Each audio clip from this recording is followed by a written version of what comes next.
How to fix can't turn off stolen device protection on iPhone. Let's get started. Launch your settings app.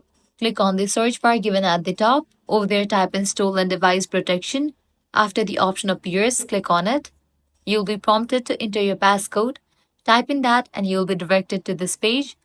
Now navigate to the option stolen device protection. Click on it and try to disable this option. Your Face ID will be enabled and you will get this kind of pop-up. Security delay required to change stolen device protection. Click on Start Security Delay. Now it's gonna take 1 hour. Click on Done.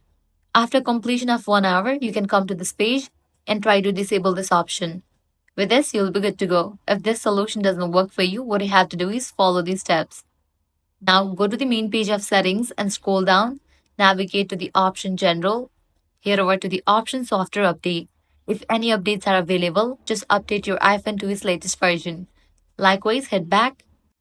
Now scroll down and navigate to the option VPN and Device Management.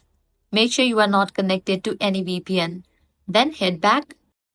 Now scroll down and head over to the option Privacy and Security. Click on the option Location Services. Make sure you have enabled for the option Location Services. Then you can scroll down. Navigate to the option Significant Locations. Make sure you have enabled for the option Significant Locations. Head back. Come to the main page of settings. Then navigate to the option Screen Time. Head over to the option Content and Privacy Restrictions. Now scroll all the way down. Over here you're gonna find this section Allow Changes To. Click on the option Passcode and Face ID. Make sure you have checked for the option Allow. With these customization, you'll be good to go. Your problem will be fixed. So that's a wrap for this video. If this guide helped you out, don't forget to like, share, and subscribe.